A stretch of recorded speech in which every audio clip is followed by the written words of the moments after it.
सव्वा शेर न्यूज चॅनलला पाहण्यासाठी आजच सबस्क्राइब करा व बेल आयकॉन दाबायला विसरू नका। नवीन व्हिडिओ पाहण्यासाठी आजच आमच्या चॅनलला फॉलो करा। तसेच दिनांक 18 मे 2026 रोजी रात्री स्थानिक गुन्हे शाखेचे पथक राहुरी पोलीस स्टेशन हद्दीमध्ये पेट्रोलिंग करून पाहिजे फरार आरोपींची माहिती काढत असताना पथकास गुप्त बातमीदारामार्फत कोल्हार ते राहुरी जाणाऱ्या रोडने एक पांढऱ्या रंगाची स्विफ्ट कार संशयितरित्या फिरत असून तिच्यामधील इसम हे डिझेल चोरी करून दरोडा करण्याच्या प्रयत्नात असल्याची खात्रीशीर बातमी मिळाली।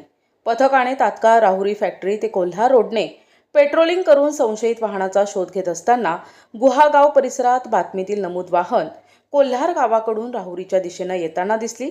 तेव्हा पथकाने नमूद गाडी थांबवून गाडीतील इसमांना ताब्यात घेऊन त्यांचे नावगाव विचारता त्यांनी त्यांचे नाव करण राजू उर्फ राजेंद्र सोळंके, सनी उर्फ सल्ल्या राजेंद्र पवार, जितेंद्र रोहिदास वाघमारे आणि निलेश मोकळ असे सांगितले। आरोपींची अंगझडती आणि त्यांच्या ताब्यातून 11,000 रुपये किमतीचे 2 मोबाईल, 2 लाख रुपये किमतीची एक स्विफ्ट कार, 3,250 रुपये किमतीचे 35 लिटर डिझेल, 800 रुपये किमतीचे 4 मोकळे ड्रम, 370 रुपये किमतीचे टॉर्च, लोखंडी कटावणी, चाकू, प्लास्टिक पाईप असा एकूण 2,15,420 किमतीचा मुद्देमाल जप्त करण्यात आलाय। ताब्यातील आरोपी मुद्देमालासह राहुरी पोलीस स्टेशन येथे हजर करून त्यांच्या विरुद्ध दरोडा तयारीचा गुन्हा दाखल करून अटक करण्यात आली असून पुढील तपास राहुरी पोलीस ठाणे करत आहे।